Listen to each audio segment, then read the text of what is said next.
The Babadook is one of the best horror films I've seen in recent years. Its direction, its writing, its atmosphere, and pretty much everything else about it I find is just spot on perfect. So, since it's Halloween, I feel like I should do a review of this movie. But since I feel this movie is so good, I want to do more than just review it. I want to do an analysis of it because I feel like this movie is not just your typical horror movie. I feel it's pretty much a cinematic work of art. So I'm just going to explore like the deeper meanings,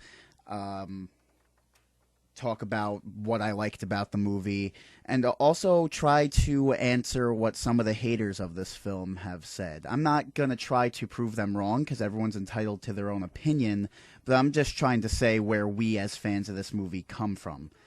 So, first thing I feel we should touch upon is the person behind this film, Jennifer Kent, and her original short film, Monster. Number 1, Jennifer Kent and Monster. In a world full of shitty horror movies with shitty scripts and direction, Jennifer Kent is a light in the frickin' dark. She knows exactly how horror movies should be, she knows exactly how to execute them, and she knows how to treat her audience. Like thinking people.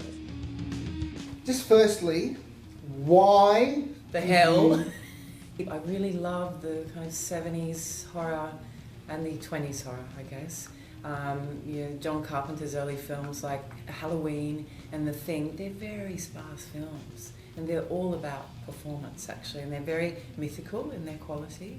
And also going back earlier to films like Carl Dreyer's Vampire and Nosferatu. And all these films are very simple, actually. And there's a beautiful kind of artistry to that. So we didn't want to make a film that was complicated and crowded. And a lot of these American studio horror films, they're just cookie cutter kind of films that are, they don't really give their audience credit for being smart. And so I didn't want to make a film like that. She truly is a fantastic woman, and the really surprising thing is, The Babadook is her first feature film, yet she seems to have, the full experience. She seems like she would have made films before this. Now, of course, she made Monster, and she's done her fair share of acting, but Monster is a short film, and I haven't seen her in, big roles. But speaking of Monster, let's talk about it. Monster is pretty much her prototype to The Babadook. It was made in 2005, and it's different in tone from The Babadook. It has the similar story, similar characters, but it's a short film, so of course it's much shorter. The direction's a little different, and like I said, tonally, the tone is pretty different. But it's still good and it's alright. In fact, I feel like some people, even people who didn't like the actual movie The Babadook, might like the short film more. I'm actually confused on which one I like more, The Babadook or Monster, because I feel like they're both brilliant films. And I like how Monster is in black and white, which gives it more of that 20s feel, as like she said before, she likes the 70s and 20s. Also, when it comes into complaints, people are like, oh, I didn't get to see the monster enough. You get to see the monster a lot more in this short film than the Babadook, and I feel like the Babadook doesn't show the monster as much because although it's called the Babadook, it's really not the important part of the film. The important part is the degeneration of this family, and you sort of get the sense that that's what she was going for the whole time with this movie, because you could see in this actress's face, like you just saw before, she's really just not paying attention, and she's really just not happy in the life that she's in. Now, in the short film, we don't necessarily know why.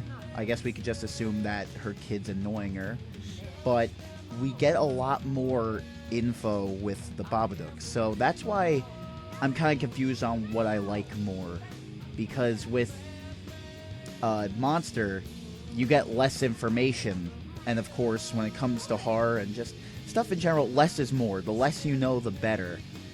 But with the Babadook, one, it's longer, so you get a lot more information out of it, and two, you get a lot more creative scares with it. Because Monster actually has a jump scare in it, which I guess it's earned because she already sets up like the atmosphere and an eerie feeling. But I feel like the Babadook did not rely on jump scares as much. So, as my opinion on Monster, I really enjoy it, and it led to a great film. So, let's talk about the Babadook. Number 2, the cast and characters. First, we have Amelia, played by Essie Davis, and she is freaking fantastic in this movie. She gives a thrilling, chilling, terrifying, and highly realistic performance. And I really feel like her performance is freaking Oscar-worthy. And I actually heard a rumor that the Academy was considering nominating her for an Oscar, but the movie, like, came under their radar before they could even, like, think about it, or something like that. I heard a rumor that she was going to be nominated for an Oscar, but it was just too late. But seriously, she gave such a great performance in this movie. And I have to say this about all the actors and actresses in this movie. They give realistic performances. Like, what the characters do would be exactly what a normal human would do in a situation like this, and I think that's Jennifer Kent's writing shining through.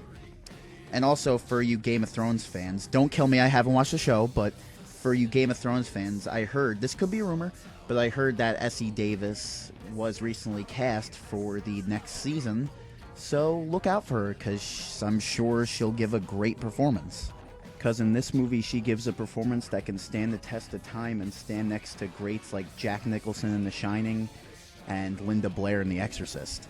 Then there's Samuel, played by Noah Wiseman, and oh my god, where did they find this kid? He is frickin' fantastic! Now I bet you're thinking, Frank, aren't you overreacting a little bit? Well, let me explain. It may be hard for some of you who are wearing your nostalgia goggles to believe, but good kid actors come by very rarely. Sure, we make a lot of them famous and a lot of us watch them, but that doesn't mean they're necessarily good. Now, don't get me wrong, some child actors are really good, and I'll give you a list of some that I feel are good right now. Granted, some of these child actors have grown up, but I still feel like when they were a child, they gave good performances, so here we go. Daniel Radcliffe, Emma Watson, Haley Joel Osment, Linda Blair, Chloe Grace Moretz. Even greats like Christian Bale and Neil Patrick Harris were kid actors once. And let us not forget Mara Wilson, because I saw what happens in a Nostalgia Critic when you fuck with her, and trust me, it ain't pretty. Turn it off! Turn it off! Oh, yay, the family night! Oh! My god, how could you be so heartless? How could you be so cruel? Unholy she-demon! Well, so long, critic. I'm sure now that the public have seen your brilliant choices as a child, they'll be just as accepting as you were of mine. Moral Wilson!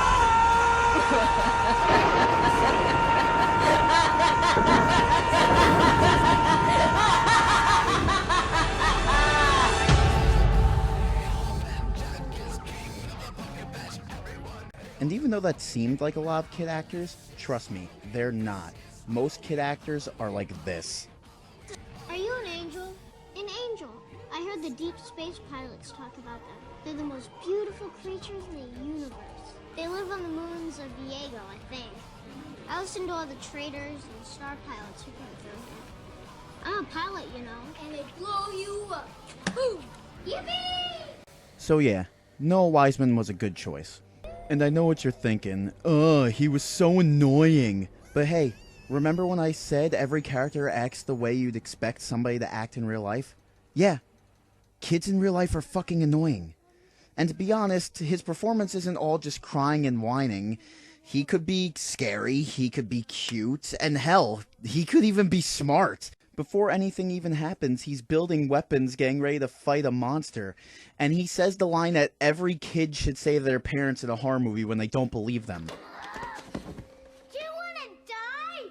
And that's Jennifer Kent's brilliant writing shining through. She doesn't play by the same stupid horror movie tropes, where the kid just can't get it out that there's a monster here.